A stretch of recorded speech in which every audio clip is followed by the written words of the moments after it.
Hello and welcome back to the LFC transfer room for the post-match reaction of Liverpool vs Wolves. On the day, we won 3-1 in what was a nervy game, but at the end of the day, we lost the game. So we lost the title, so it's not really what we wanted, was it? But I'm joined by two lads today, Drew and Tino. Drew, I'll start with you. How are you doing today? Yeah, definitely sad. Like, felt really dejected as the closing minutes of the game came, but kind of let those emotions, felt them, let them process, and I'm just really proud of the boys this season. They gave us a hell of a season, and to be in it on the last day with the title still and like possible, like for a few moments, or more than that, just the belief there. I think that's something special, and then now all of us Liverpool fans can, feel the same feelings together, be there. But at the end of the day, I'm really proud of the boys of this season, and we still have the Champions League to bring home. So I know that's still a week away, and the game was just gutting. But when we step back, just proud of the boys. Yeah. Tino, not the best one for you to your first dream to come on to was losing the Premier League, but what were your overall thoughts on the season? Season has been very, very positive. That you can't walk away from this season. Obviously, the manner in which we've lost the title today is awful, but you can't walk away from this season not feeling excited about what's to come. I mean, to play in every single possible game we could have possibly played in this season is an achievement that no other team's done, as far as I'm aware. It's an unbelievable achievement, and obviously we've got the Champions League final to look forward to, as Drew already said. So it's definitely something. It's definitely been a positive season. We've got 2 trophies in the bag already. My thoughts coming into this season, I was very concerned that this Liverpool side really had the potential to underachieve based on how good it was, because this Liverpool side is phenomenal. For me, obviously I haven't seen the 60s, 70s, 80s side because I wasn't born, but this side is up there with some of those sides and arguably on par. So it's gutting the manner in which we've lost, but you have to look at it as a hugely immense and positive season, especially now we've got the opportunity to still win the Champions League, which for me is the biggest trophy out of them all. Yeah, definitely. If you are just joining as well, make sure you leave a like on the video. Also, if you're new to the channel, please do subscribe. Not our last post-match reaction, because we obviously have got the Champions League final. Hopefully, it's not this depressing in less than a week. If it is, I won't be hosting, I'll tell you that much. But just really quickly, I want to touch on the game before we talk about the whole, the Man City winning the title and stuff. It was, I always felt like if we scored, it would have put so much more pressure on Manchester City, the nerves around their fans. But, we didn't really look like scoring in that second half, did we, Drew? And even the goals we scored were very scruffy. And look, everyone on this channel knows that I'm a massive critic of players who underperform. And look, when Firmino and Mohamed Salah came on, even though they scored, they were dreadful. They absolutely offered nothing. And yes, he scored and won the Golden Boot. But you need to be coming on in that situation and giving everything. I can't remember, Drew, me really seeing a cut chance that I thought Salah's going to score this. Even when he went 1-on-1, I said he's going to miss this. And for a player who's wanting 400 grand a week, you can't be putting in them performances, can you? And it's not a new thing either. We've been discussing this since December, and I think today was a bit of a cherry on top. The biggest game of the season, and you come on, we need a goal, and yes, you score it, but you don't really. You're not offering anything else apart from a little tap in, which was not what Liverpool need, is it? Well, it was at the moment, but you know what I mean. Yeah, it's for arguably the best player in the world. He's had a terrible second half of the season, and it just looks like he's lost all his bag of tricks. Like he's just doing the same things and lacking creativity, lacking that sharp edge that we've seen, in the first half of the season and it's, years at Liverpool. It just seems like he's lost that. Like he's running on empty. He's got nothing to pull from the bag. Firmino was awful. I think he gave away like his first, 4 or 5 passes, and Wolves almost scored on the counters from those. I think it was just such a hectic game where, like, it was almost like we lost our heads, and nobody really controlled that game. Thiago went off. His brilliant flick was for the first goal, but like you said, it really didn't look like we were going to score except through like a brilliant piece of magic, like the Thiago flick. Even Mane like scuffed the shot, or like if we were just going to bundle it over the line somehow, which is what happened in the end. But really, not a great performance. Got the result in the end, which is all that matters on the day. But I think what you said first, where if we could have scored first or scored, early in the second half to put that pressure on City, that would have been felt in their stadium. So I think we missed that at the end of the day. But, hectic game. I wouldn't put too much, emphasis on that at the end of the day. I think much more will be expected and seen at Paris against Madrid. Yeah, I mean, Tino, I don't know how you feel about that, but obviously we were 1-0 the whole of the second half, and then by the time we scored to be ahead, City had scored 3 goals in 5 minutes, and I just feel like if we had scored that goal, the fans and the Etihad would have been feeling it, and we know how City do under pressure certain times, especially under Pep Guardiola. It just feels like a missed opportunity that we didn't score, didn't it? Certainly is a missed opportunity. We looked dejected. We looked very, very poor throughout the entire game, if I'm being perfectly honest, especially in the second half. We really, really struggled to get going. It reminded me of the times under Brendan Rodgers, where we were just sat there like, our defense is atrocious. It's trash. So we're just going to try and outscore the rest. And it was just very hectic. It was. We didn't manage the game at all. It was as you say, a missed opportunity. The substitutions didn't really help. If I'm being honest, obviously they got the goals, but it didn't look. You look at your subs and you want them to make an impact in terms of how we play, and we didn't really do that. We really struggled. We came away with the win, but I'm still looking at that thinking that was a terrible performance. But I guess to a certain extent, people said it about United under Fergie, when you're playing awful and you're not doing very well and you still come away with a very good win is nothing really to complain about. It's just, I'm gutted. I look at the league and I think games like the Spurs game, that I was at the game. The Spurs game, that's a very good point. And as much as would look back and think that's the game we win that game in the run up to the last game of the season where we win the league. But it's games like Brighton. It's games like Brentford earlier on in the season where we dropped points. It's games like the West Ham game, which I think it was 3-2 off the top of my head. A game, atrocious performances, not very good, and the games that we really should be taking away those points. We at times this season have looked absolutely phenomenal. It's just, unfortunately, this game wasn't one of those games. Yeah, definitely. Again, guys, if you are just joining, please do leave a like on the video. Also, subscribe to the channel if you are new.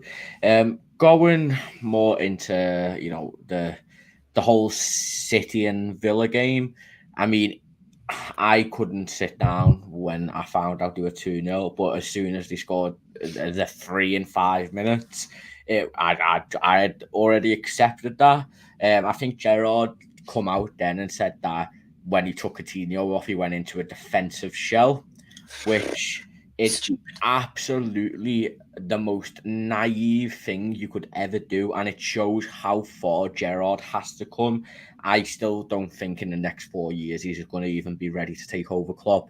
You know, you've went 2-0 up by playing attacking football. You're not conceding, and then you take off an attacking outlet who scored, go into your defensive shell and concede 3 goals in 5 minutes. You know, the thing is, if you even watch a fourth of City's games, you know teams who sit back, they just dominate. So there's no point in sitting back. You might as well just risk having goals on the counter attack. So, I mean, it's heartbreaking that it's a Liverpool legend who's done that as well. You know, yes, he's Aston Villa manager at the moment, but it's just it's heartbreaking, isn't it, Drew, that Gerrard could have been the one to win Liverpool a title. And as much as I love Gerrard, he's bottled it again, hasn't he? Yeah, it's tough. It's tough to put that on him, but it's like he definitely, it was a mistake bringing Coutinho off. You said it, we were talking before the stream, and it reminded me when Pep took off De Bruyne, early, different context. But like you said everything. It was Aston Villa's plan was working. They were hurting City. City looked nervous. It's like, you don't change that. It's the last game of the season. Why, what are you taking Coutinho off for? Some applause from, the away fans, or, but obviously it was the tactical change to switch to more defensive to hold on the lead. But that doesn't make sense when everything you've been doing, works, especially a player like Coutinho. Like, maybe you bring off, another midfielder and for a more defensive midfielder, but maybe you take off McGinn, for example, instead of Coutinho, and but like, you don't take off. He's like the Thiago in the sense where you can get the ball to him and then he controls it. He eases the pressure. He can find the next ball to give Aston Villa more time, more possession, and that was definitely a naive mistake. Kind of reminded me of Rodgers against Chelsea. When we set up for the 13-14 season, it just looked like it's one of those managerial experiences that I expect Gerrard, though, to learn from. I don't know. But when you did everything to set it up and you let it fall like that, I'm sure he's feeling it. Yeah, I mean, I know Tino Gerrard's been very much trying to say, oh, it's Villa first, Villa this, but he had the chance to win Liverpool the league. He had it in his hands, and inexperience ruined it for him, didn't he? Yeah, certainly inexperience. I'm really with you. I don't see in the next 3 or 4 years him being ready and good enough to manage Liverpool, if I'm being perfectly honest. I don't see him progressing that much in his managerial style and tactically to take over Liverpool and comfortably Liverpool to still be challenging and still be up there. That's the concern, I think, for every Liverpool fan, whoever becomes the manager after Klopp, is can we still consistently challenge? And I don't see him doing that. Certainly tactically, it was a poor decision from him. As Drew mentioned, Coutinho is a guy. He's very much orchestrates a lot of what Villa do since he's come in. He's the conductor in that team, and you think you've done so well for 70 odd minutes. You've played attacking football. You've really brought it to Man City, which you really have to do, because going defensive, you're going to get absolutely pummeled. You look at Wolves, who we played today, pummeled at Man City because they played defensive. A lot of teams, when you try and play defensive against Man City, you put them in a position where they enjoy that because they're going to dominate possession.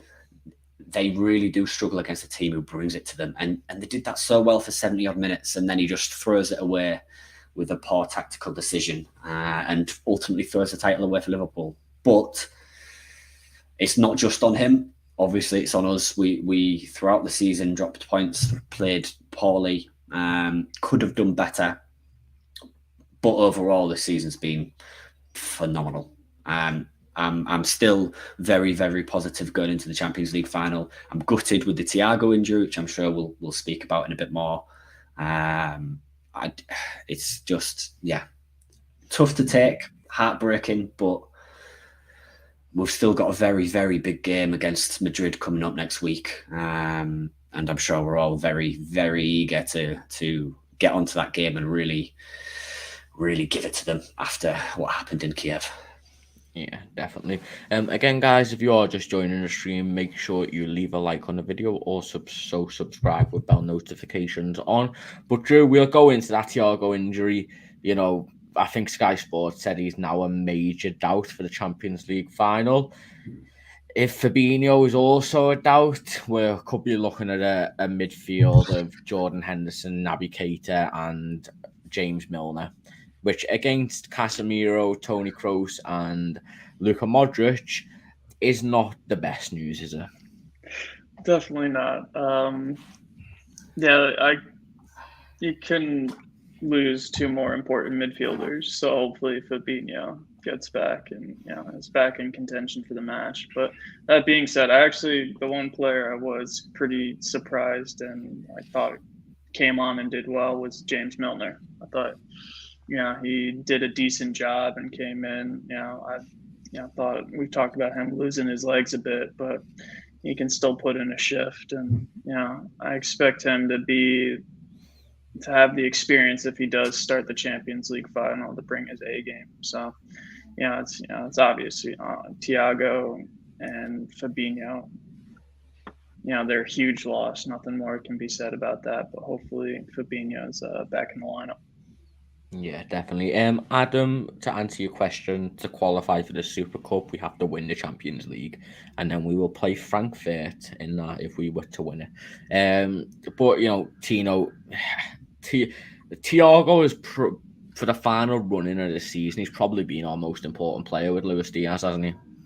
I think he's been our most important player all season. I know Salah's got a heck of a lot of goals, and Sadio Mane has done really well in terms of switching up his position a lot, going into that centre forward false nine role.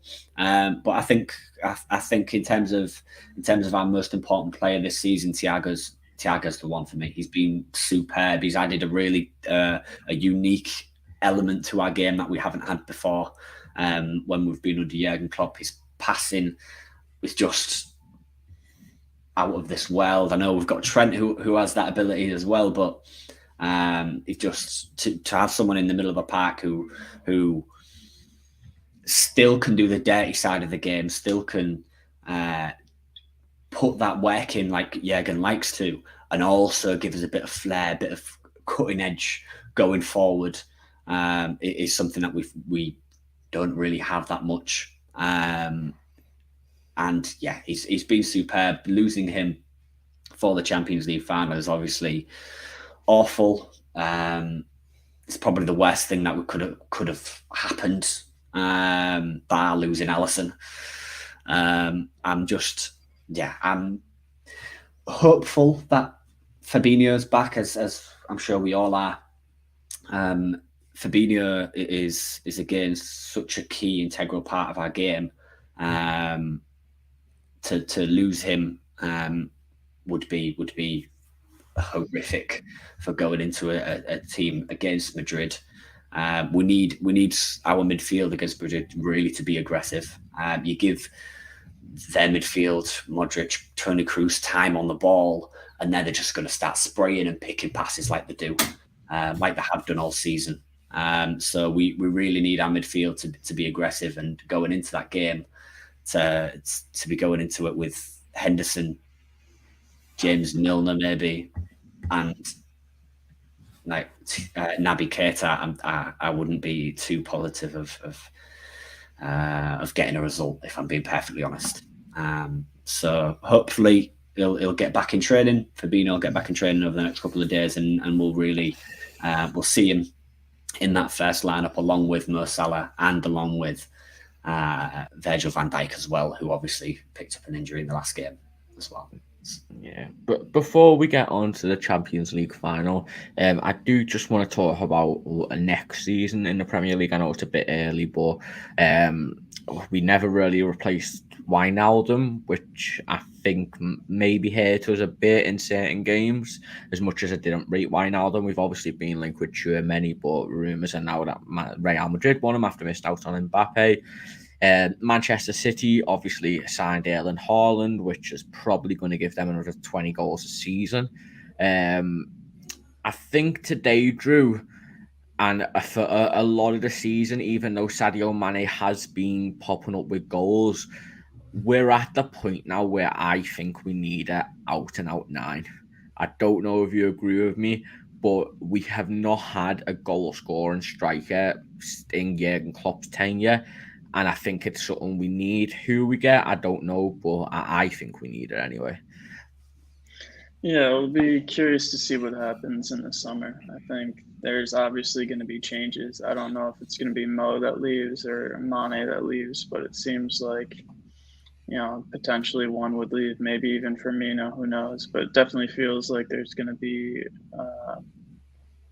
some chopping and changing in the summer. We'll see who we get in, but I don't know. I'm curious to see if Klopp would go for that. I think maybe someone like a Darwin Nunez would be exciting, but other than him, I'm wondering who can fit into the system well.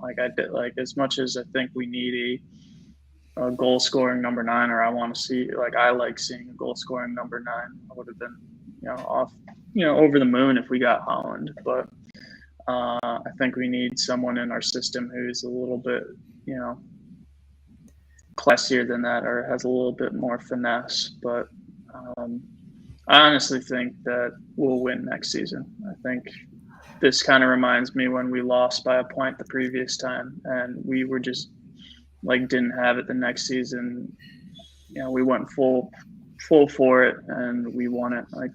Like Tino said, there were the games early in the season. It's just that consistency. But I think that feeling that the players have will give them enough momentum to attack the season from the start and have that be the main objective. So, and with City strengthening, all I think that does is we just have to be better than every other team. We only play City twice in the league, and if we beat every other team and show up against them, that's us winning the league. So that's where I think it doesn't matter how much City wins. If they drop, or City improves, if they drop points against other teams, that's the ones we need to pick up, which proved for this season. Yeah, I mean, Tino, we've signed, obviously, it looks like we're signed Calvin Ramsey and Fabio Carvalho. They look like they're two that are over the line. I mean, my ideal of the 2 transfers would be a right-sided midfielder and a goal-scoring forward. I think they're 2 things that we lack. We need a bit more, something different, because as we've seen at the end of the season, Salah has only really got one thing, and it looks like people have sussed him out. Mane's new role is a bit rejuvenated, but how long until we know that he can go on patches of scoring and not scoring? And obviously, Luis Diaz has only been here half a season, so it's hard to judge what he's going to be like. But where would you improve next season with City? Improving in their 1 weak position.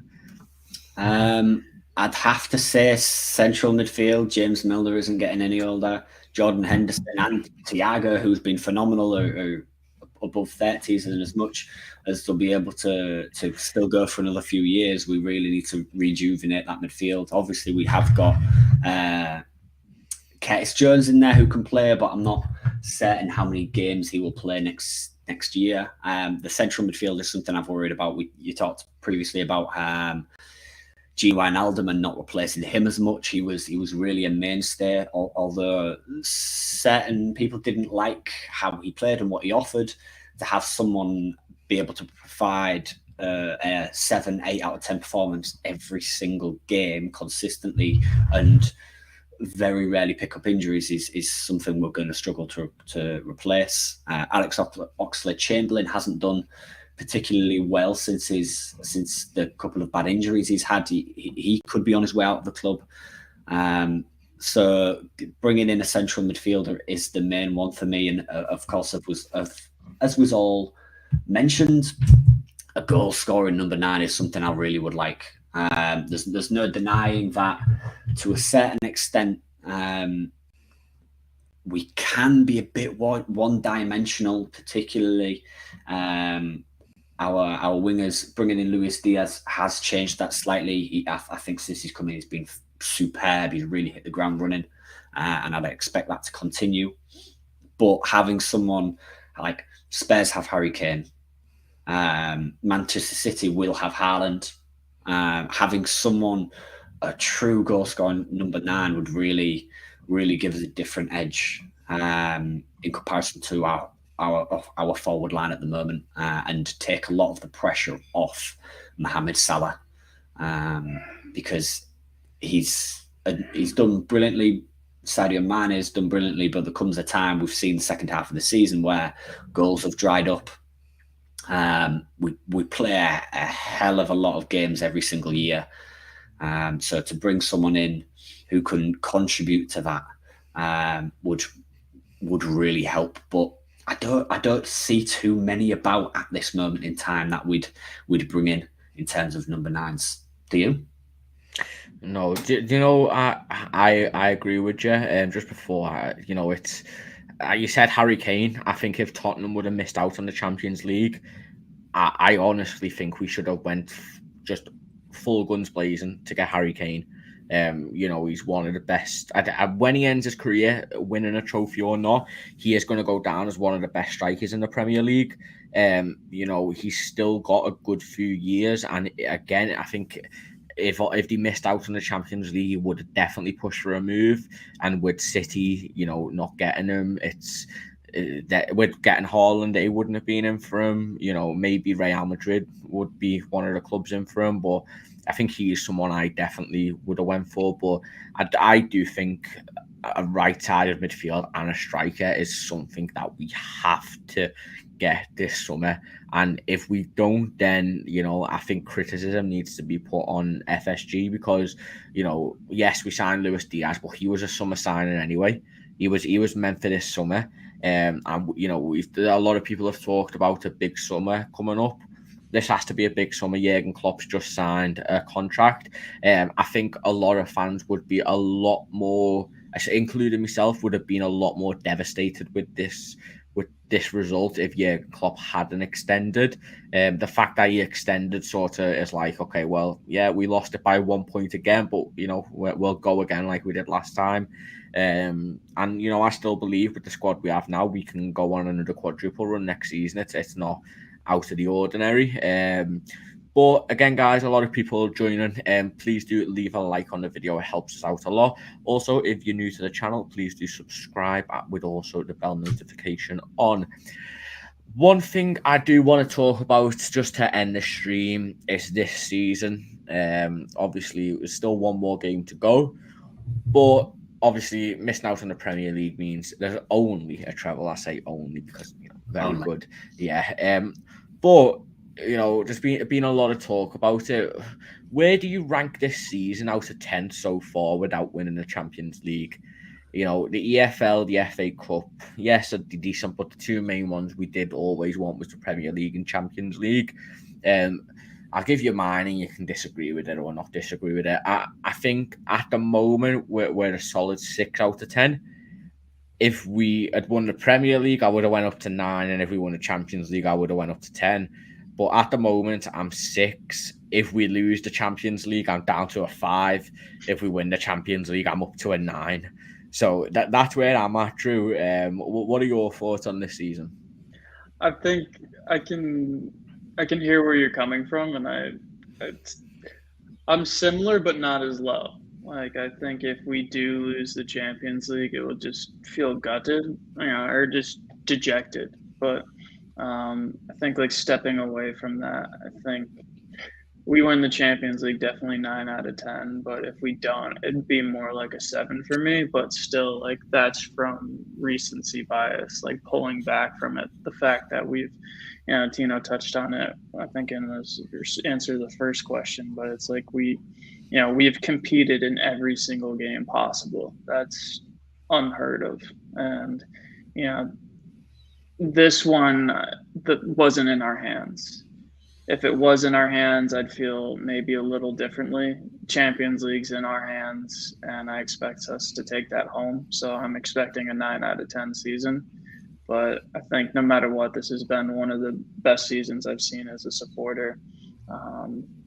I think all the emotions and the feelings are all going to get caught up at the end, especially with how the league was lost. But I think it's one of those ones where when you step back and we see the parade on the bus. I said at least 3 trophies when we had the run into the League Cup. That's what I felt, and I still think there's going to be 3 trophies on the bus. And I think no matter what, we're going to see that bus go by with the players and just be amazed that we experienced this season. So, I'm not going to think about what happens if we lose the Champions League, because I don't think it happened. That's going to happen. We're going to win the Champions League. It's going to be a 9 out of 10. It's going to be the best season I've seen as a Liverpool supporter. Hopefully. I mean, Tino, it's that we don't. It's hard to say, but this side becomes a historic English side if we win the Champions League. If not, then it's just another side, isn't it? Unfortunately, yes, we've won the FA Cup and the EFL Cup, but there's loads of sides who have done that, and they're not historic English sides, and I think that's where it would be a disappointing side, because this team deserves to be a historic English side, doesn't it? It certainly does. I love your confidence, by the way, Drew. I absolutely love your confidence. I wish I could have your confidence in terms of we're gonna win the Champions League. I absolutely love that. I said it in answer to the first question. I think we don't win the Champions League. I think in 3 or 4 years' time, we look back at this iteration of the team and think we underachieved. That is the big risk when we look at this side, because of how frightening this side is in terms of how good it is. If we don't win the Champions League, this side, I'm similar to Charlie. This side, this is a 3 or a 4 or a 5 out of 10 in terms of season. It's heartbreaking the manner in which we've lost the league, but considering where we came from, especially how the 14-point gap, as much as it's awful and it's gutting, losing the Champions League when it's in our hands. It's one game of football against the Madrid side that is aging, against a midfield that isn't the quickest. And if we get on top of them and play aggressive, attacking football, winning the ball up high and stop them from dictating the play, then we could embarrass them. If we struggle to play our game, if we play like we did today against Wolves, this season for me, even though we've won 2 trophies, is a complete failure. It's in spite of how far we've come. Well, you guys think you remember the Roy Hodgson years? I mean, come on, I'm not Charlie. In the context of what you said before with Jurgen signing the contract, I think that gives this isn't going to be a one-off season, and that's why I bring up the Roy Hodgson year or the Brendan Rodgers. When we lost the league that year and Suarez left, it was that's it. We're not going to be competing for anything the next season. Roy Hodgson, good God, Tottenham 4-0. I still remember those 4:30 mornings for me in college. It was ruthless. But I get what you guys are saying. It's just, that where you said the underachieving, that will be what this season is if at that point of the station if we lose. But it's taking a step back, an FA Cup and a League Cup, that's part of the history that gets added on. Yeah, we underachieved, but that's going to still be in the record books. So it's going to be dejected. It's just going to be absolutely abysmal if we lose the Champions League as well. But to drop it down to a 4 or 5, maybe 6. But do you guys feel in that context with Klopp signing on the future? Yeah. Look, I mean, I went home and away for 3 years during Roy Hodgson and that 2010 to a bit before to the 2013-14 season. And look, it was, yes, to say where we've come from, but I don't like doing that. You know, it's Man City would have been gutted, and they can say, "Oh, look where we've come from." You know, like League Two. Like, how far do you go back? Like, at this point in time, we should be challenging for the league. We should be disappointed. We should be challenging on every front. You know, you see Real Madrid fans are gutted if they just win the league this season. You know, it's a bad season for them if they just win the league. Why can't we be like that? Yes, we can be grateful for what we've won, but the Premier League and the Champions League are the two main goals every single season.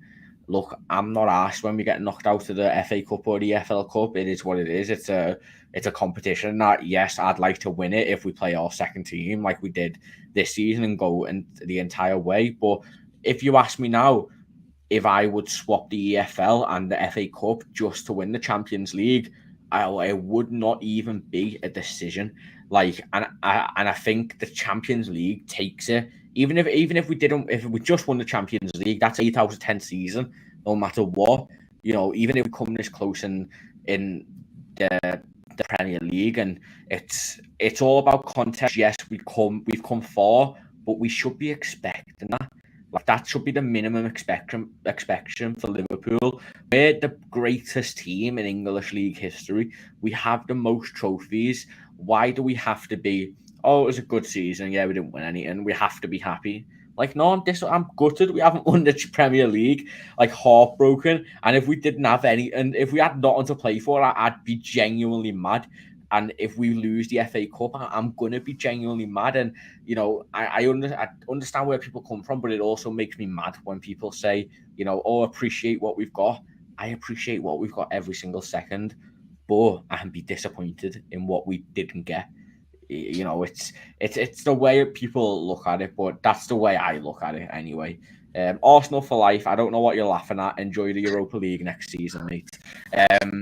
No, Charlie, that's the passion. That's what I love, and that's where it's like we haven't lost the Champions League, so I'm not even thinking about that. I believe we're gonna win the Champions League, and it's gonna be a 9 out of 10 season. That's, but I see. Like, I agree with you. I'm just a negative person, if I'm being perfectly honest. Same. I you know, Drew is known as the most positive guy, Liverpool fan in the world, like on our streams, like, and I understand why he's positive, but I just think like, and it's hard to explain because I don't know how people who are this positive feel, like, because all my life I've just always been like this, you know. It's like when we lose, it's gutting for me. It ruins me week. Like, it ruins like even like my girlfriend hates it. Like, if we lose or if we draw, like, that's my week ruined. Like, I can't think of anything else. If we were to lose the Champions League final, that's my summer ruined. Like, I'm gonna just be thinking about it. And, you know, it's like, if we lost the Champions League final and we won the Premier League, big deal. We've won the Premier League. I'm not asked. If we won what we could do, win the Champions League and lose the final, who cares? We've won the Champions League.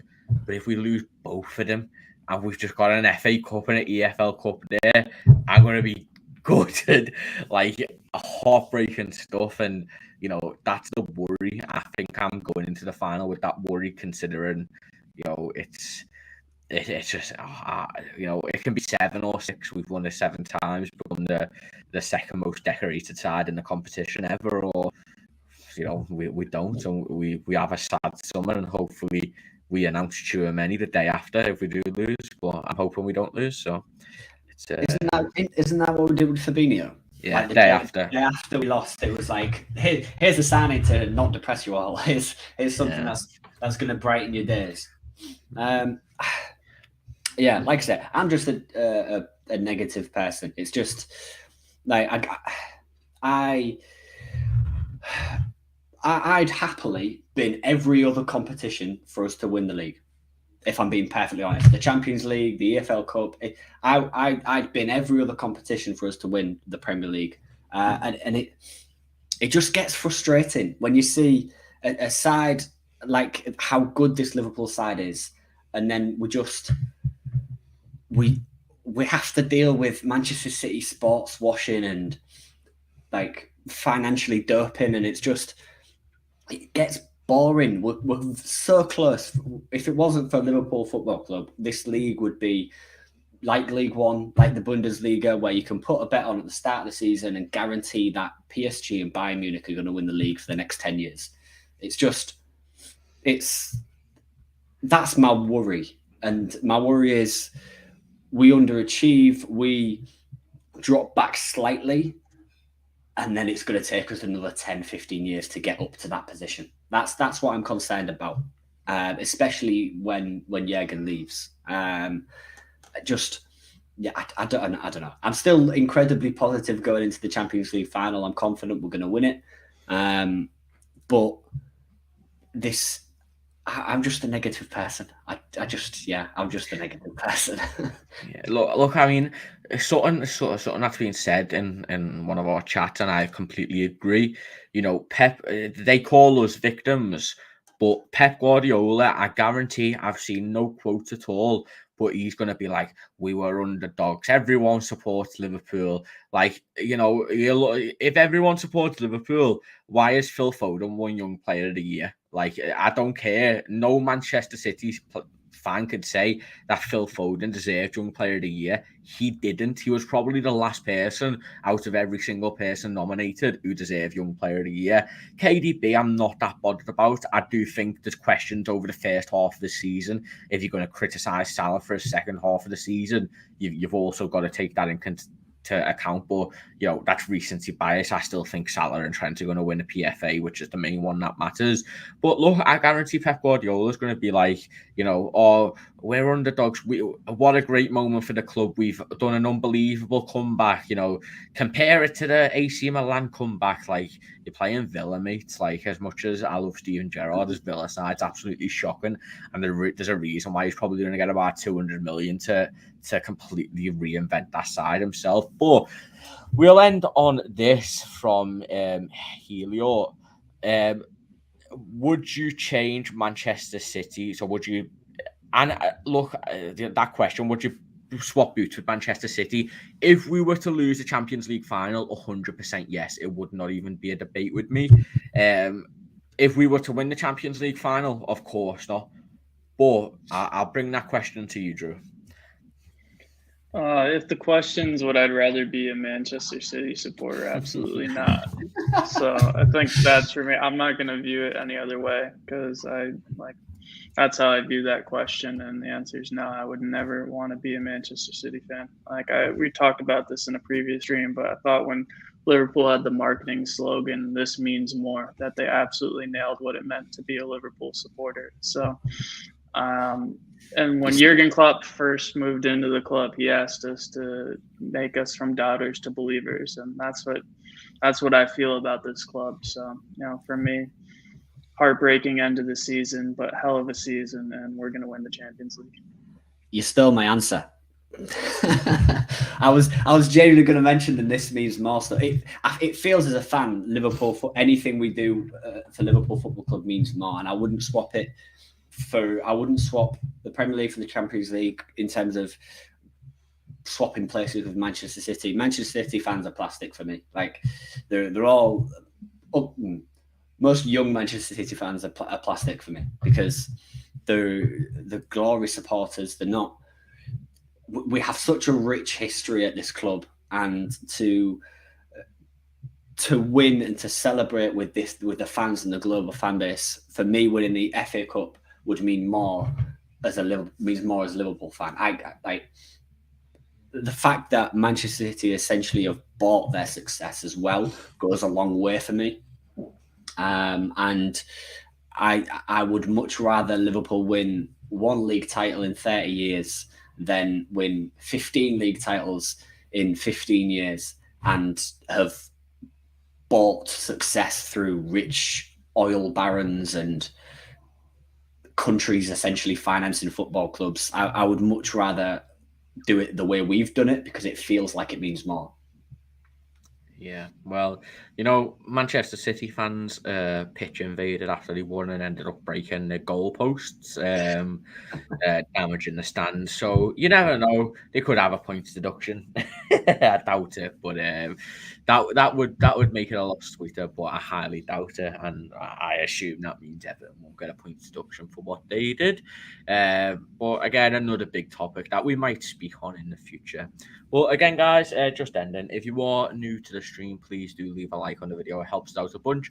Also, subscribe to the channel. We've got a bunch of content coming up next week for the Champions League final. We'll have daily videos, daily streams building up to the Champions League final.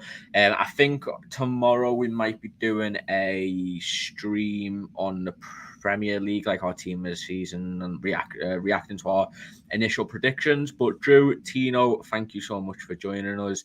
Again, go and check out both of their social medias and give them a follow, and go over to the LFC Transfer Room Twitter and give us a follow there. But yeah, everyone who's joined us, thank you so much, and hopefully our next post-match reaction will be a bit more upbeat after winning the Champions League final. But again, thank you everyone for joining, and goodbye.